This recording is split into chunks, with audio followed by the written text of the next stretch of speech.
नमस्ते भाइयों, क्या हाल चाल है आप सबके। और आप सबको गुड मॉर्निंग। दो वैकेंसी बताऊंगा, एक जज की वैकेंसी है और एक लीगल रिसर्चर की वैकेंसी है। वीडियो स्टार्ट करने से पहले आपको कुछ बताना था। काफ़ी बच्चे डीमोटिवेट और डिसअपॉइंट हो रहे हैं आरजेएस का रिजल्ट आने के बाद। सिलेक्शन नहीं हुआ काफ़ी बच्चे का, और काफ़ी ऐसे बच्चे हैं जो 2-3 बार से इंटरव्यू दे रहे हैं फिर भी सिलेक्शन नहीं हुआ। थर्ड टाइम इंटरव्यू था। अब देखो, आप काफ़ी ऐसे टीचर हैं जिनों के सिलेक्शन नहीं हुए, खुद पढ़ाते हैं, और कुछ ऐसे टीचर हैं जो सेलेक्ट हो गए हैं। और इस बार आप रेशो देखोगे, लड़कियां ज़्यादा सेलेक्ट हुई हैं। और राजस्थान जुडिशरी में लड़कियों का सिलेक्शन बहुत होता है। लास्ट टाइम भी हुआ था। लड़कों से कंपेयर करोगे तो देखो, कंपैरिजन तो करना नहीं चाहिए, बट हाँ वैसे देखा जाए तो लड़कियों का सिलेक्शन ज़्यादा होता है। सबसे बड़ी बात, उनको मतलब रटना आता है, लड़कियों को ढंग से रट लेती हैं। प्रेजेंट बहुत अच्छा करती हैं, राइटिंग बहुत अच्छा होता है। राजस्थान जुडिशरी को क्रैक करना है तो बेरेक्ट की लैंग्वेज आपको पता होनी चाहिए। मैं ये नहीं कहूँगा कि एग्जैक्ट पता होनी चाहिए, बट काफ़ी कुछ पता होना चाहिए। आपको प्रेजेंट करना आना चाहिए और मतलब सुंदर लगनी चाहिए आपकी कॉपी। आपको पता है आरजेएस का रिजल्ट कितना जल्दी आया। अब जिनकी राइटिंग ख़राब है वो क्या ही टाइम देंगे उसकी कॉपी चेक करने में। तो सीधे उन्होंने पढ़ा भी नहीं होगा, आपको नंबर 0 मिले होंगे। और मैंने कॉपी कैसे चेक होती है उसके बारे में इंस्टाग्राम पे रील डाली है, जिससे आपको पता चल जाएगा ये स्कैम है या कुछ और है। तो वो रील जरूर जाके देख सकते हो। इंस्टाग्राम आईडी आ रही है, फॉलो भी कर लेना, रील भी देख लो। अब अपन बात करते हैं, हाँ एपीओ का एग्जाम भी है राजस्थान में, तो उस पर फोकस करो। और एपीओ की टेस्ट सीरीज लेनी है तो लिंक मिल जाएगा डिस्क्रिप्शन बॉक्स में। ऐप का डाउनलोड कर लो, 50% ऑफ चल रहा है। कूपन कोड दिवाली 50 यूज करना। बम्पर ऑफर चल रहा है 50%, काफ़ी बड़ा अमाउंट होता है। ये 31 तारीख तक ही है, तो आज ही जाके एपीओ की आरपीएससी पैटर्न पे टेस्ट सीरीज ले लो। अब अपन बात करते हैं इस वैकेंसी की। सबसे पहले बात करता हूं लॉ रिसर्चर की। अब मैं सोच रहा हूं टैब ले लूं यार मैं भी, जिससे फ़ोन से बताना पड़ता है और ये स्क्रीन रिकॉर्डिंग भी करना चालू करूं। थोड़ी यार ये क्या टेक फ्रेंडली नहीं है, इसलिए हम आर्ट्स के बंदे थे, लॉ कर ली, इतना टेक्नोलॉजी में घुसे नहीं। तो कहाँ गया लॉ, हाँ लॉ रिसर्चर की ये फ़ोटो देखो आप। ये high court of Orissa Calcutta में लिख ली है, लॉ रिसर्चर लॉ में लिख ली है। और आगे चलते हैं, टर्म एंड कंडीशन बता देता हूँ इसकी मैं। कॉन्ट्रैक्ट बेसिस पे 2 साल के लिए रहेगा, ठीक है। फिक्स सैलरी मिलेगी आपको। एज मैक्सिमम 45 है। एलिजिबिलिटी क्या है इसमें 4 पोस्ट है। 2 पोस्ट लॉ के लिए, 2 पोस्ट हिस्ट्री बैकग्राउंड वालों के लिए है। तो इसमें लिखा हुआ है साफ साफ, from out of 4 sanction post law researcher 2 post shall be fill up candidate with law background और 2 पोस्ट हिस्ट्री बैकग्राउंड। तो मतलब 2 पोस्ट तो लॉ के लिए है, और जो हिस्ट्री बैकग्राउंड, हिस्ट्री तो यार हमारे 5 ईयर लॉ में भी आती है, तो हो सकता हो आप उसमें भी भर सको। तो जिनके LLB होनी चाहिए, LLM होनी चाहिए, ठीक है। ये डिग्री मांगी है इसमें लॉ वालों के लिए। और कंप्यूटर की नॉलेज होनी चाहिए। 3 साल का प्रैक्टिस हो या वर्क हो या टीचिंग एक्सपीरियंस हो, ये भी चीज़ लिखी हुई है इसमें। गुड कैरेक्टर के होने चाहिए। मेथड ऑफ सिलेक्शन इसमें दे रखा है, टेम्परेरी बेसिस नौकरी है। सेलेक्ट करेंगे, फिर आपको सिलेक्शन टेस्ट के लिए बुलाया जाएगा। ये आप पॉइंट पढ़ लेना। 8th इस पर लिखा हुआ है, कमिटी होगी, कंपटीशन सिलेक्शन टेस्ट होगा, फिर उसके बाद आप सेलेक्ट हो जाओगे। 30,000 पर मंथ सैलरी मिलेगी। अटेंडेंस लीव के बारे में बता रखा है। ड्यूटी क्या रहेगी, असिस्ट करना पड़ेगा, डायरेक्टर इन डॉक्यूमेंटिंग करना पड़ेगा, असिस्ट करना पड़ेगा रिसर्च में, कोऑर्डिनेट करना पड़ेगा, अप टू डेट रखना पड़ेगा सारी चीज़ों को। मतलब डायरेक्टर को ही असिस्ट करना है इसमें। और करंट प्रोसेस को इम्प्लीमेंट करवाना होगा और असिस्ट करना पड़ेगा रिसर्च प्रोजेक्ट में।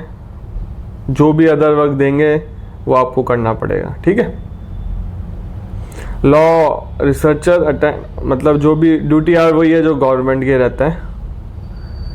और ट्रेनिंग भी होगी, आपकी ट्रेनिंग भी होगी। कॉन्ट्रैक्ट बेस्ड जॉब है, ट्रेनिंग करवा रहे हैं। कंडक्ट ड्यूरिंग ये लिख रखा है इसमें। सर्टिफिकेट भी मिल जाएगा आपको, आप कंप्लीट करोगे तो आपको सर्टिफिकेट भी मिलेगा। बाकी इसमें ऐसा कुछ है नहीं। नेक्स्ट वैकेंसी चलते हैं, जो जज की वैकेंसी है। ये भी हाई कोर्ट ऑफ कटक में लिख ली है, उड़ीसा में ही लिख ली है।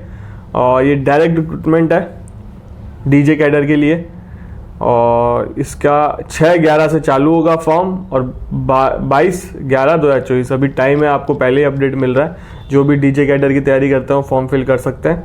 और इसमें लिखा हुआ है एप्लीकेशन पहले ही सबमिट करिए आपने, ये एडवर्टाइजमेंट नंबर लिखा हुआ है 31/7/2024 shall not consider under current selection process. मतलब आपको नया, अगर उसमें आपने फॉर्म फिल किया तो इसमें भी फॉर्म फिल करना पड़ेगा बेसिकली। 31 वैकेंसी है, अनरिजर्व के लिए 16 है और वुमेन की 5 है। इसमें SEBC के लिए 3 है, वुमेन की 1 है। SC के लिए 5 है, वुमेन की 2 है। ST के लिए 7 है, वुमेन की 2 है। टोटल 31 वैकेंसी है, 10 वुमेन्स के लिए और 2 फिजिकल हैंडीकैप के लिए भी है। अगर रिजर्व कैटेगरी में स्टूडेंट नहीं मिलेंगे तो जनरल से फिल कर देंगे। पे स्केल बता रखी है 1,40,000 से लेकर 1,90,000। मैंने डिस्ट्रिक्ट जज की ऑफिशियल पे सैलरी स्लिप बता रखी है, अगर आपने देखा नहीं तो देख लो वीडियो जाके। लॉ की डिग्री होनी चाहिए, 7 साल का एक्सपीरियंस होना चाहिए, इसमें जजमेंट की बात नहीं कही है। और मिनिमम 35 है, मैक्सिमम 40 है। एज रिलैक्सेशन भी है 5 साल का SC ST SEBC को और वुमेन को। वुमेन ऐसा कोई स्पेसिफिक कैटेगरी नहीं लिखी तो शायद सबके लिए होगा। और 10 साल का फिजिकल हैंडीकैप के लिए। और इसमें जो सर्टिफिकेट है वो 3 साल पुराना नहीं होना चाहिए, SEBC वाला। गुड कैरेक्टर सर्टिफिकेट भी लगेगा, वो भी 3 साल मतलब 3 महीने पुराना नहीं होना चाहिए। डिस्क्वालिफिकेशन बता रखी है, कन्विक्शन ना हो, डिस्क्वालीफाई नहीं हो, ये सारी चीज़ें। 750 फीस है। और कौन कौन से डॉक्यूमेंट लगेंगे, आधार लगेगा, 10th का लगेगा, कॉलेज का लगेगा, लॉ की डिग्री लगेगी, अगर आप जुडिशियल ऑफिसर हो तो आपके डिपार्टमेंट का लगेगा, पब्लिक प्रोसिक्यूटर हो तो आपका अपॉइंटमेंट लेटर लगेगा AP हो तो, और फ़ोटो लगेगी, सिग्नेचर लगेंगे, कैरेक्टर सर्टिफिकेट लगेगा, अगर रिजर्व कैटेगरीज हो तो उनका सर्टिफिकेट लगेगा, फिजिकल हैंडीकैप का सर्टिफिकेट लगेगा, उड़िया आपको आती है उसका सर्टिफिकेट लगेगा, स्कूल में आपका था क्या, मतलब वहाँ की लोकल लैंग्वेज तो हर स्टेट का रहता है। अगर आप राजस्थान आओगे तो हिंदी का रहता है, पर इन्होंने ये कंडीशन डाल दी ना कि सर्टिफिकेट चाहिए, तो वो दिक्कत वाली बात है। फिर तो उड़ीसा वाले जो आसपास के होंगे वही भर पाएंगे। नो ऑब्जेक्शन सर्टिफिकेट लगेगा आप नौकरी में हो तो। अब इसका एग्ज़ाम पैटर्न क्या है वो बता देता हूँ मैं आपको। इसमें एक ही हो रहा है, रिटन एग्ज़ाम हो रहा है और 100 मार्क्स का होगा, 2 घंटे का होगा ईच पेपर। तो पेपर 1 में CPC है, पर्सनल लॉ है, TP है, specific limitation, law of contract, Orissa consolidation holding prevention of land act भी है, और ये उड़ीसा के 2-4 एक्ट हैं, और कमर्शियल कोर्ट एक्ट भी है, आर्बिट्रेशन भी है। पेपर 2 में CRPC है एंड भारतीय नागरिक सुरक्षा संहिता दोनों हैं।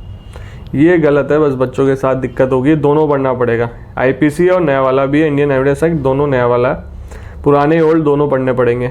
ड्रग्स वाला भी है, फूड सेफ्टी वाला भी है, करप्शन वाला, essential commodity, environment protection, water act वाला भी है, शेड्यूल कास्ट एक्ट भी है, protection women domestic violence act भी है। और 3rd पेपर इंग्लिश का होगा, उड़िया से इंग्लिश लिखनी है, इंग्लिश से उड़िया लिखनी है, ऐसे लिखना है, ये सारी चीज़ें हैं। और इसमें इंटरव्यू होगा 30 मार्क्स का। मेडिकल बोर्ड के बारे में बता रखा है, प्रोविजन पीरियड के बारे में बता रखा है, और इसमें ऐसा कुछ और है नहीं। बाकी मैं दोनों वैकेंसी का लिंक डिस्क्रिप्शन बॉक्स में डाल दूंगा। चैनल पे पहली बार आए हो तो चैनल को सब्सक्राइब कर लो। इस चैनल पे लॉ से रिलेटेड ही वीडियो आते हैं, लॉ की वैकेंसी कहीं पे भी आए। देखो वैकेंसी आती रहती है, हर कैटेगरी की वैकेंसी आती है, कभी फ्रेशर की हो सकती है, कभी एक्सपीरियंस वाली हो सकती है, higher judiciary, lower judiciary, upcoming vacancy. Himachal की तैयारी कर रहे हो तो हिमाचल में सिलेबस अमेंड हो गए हैं, रूल पुराने वाले ही लॉ आएंगे। अगर आपने वो वीडियो नहीं देखा मेरा कल डाला था ना वीडियो, देख लो जाके। हिमाचल की वैकेंसी काफ़ी सही है, सिविल जज जूनियर डिवीज़न की, उसमें GK VK भी नहीं आती, आराम से अप्रोच कर सकते हो। एग्जाम पैटर्न RJ जैसा ही है, प्री में नेगेटिव मार्किंग भी नहीं है। तो वीडियो देखो जाके, आपसे मिलेंगे अगले वीडियो में।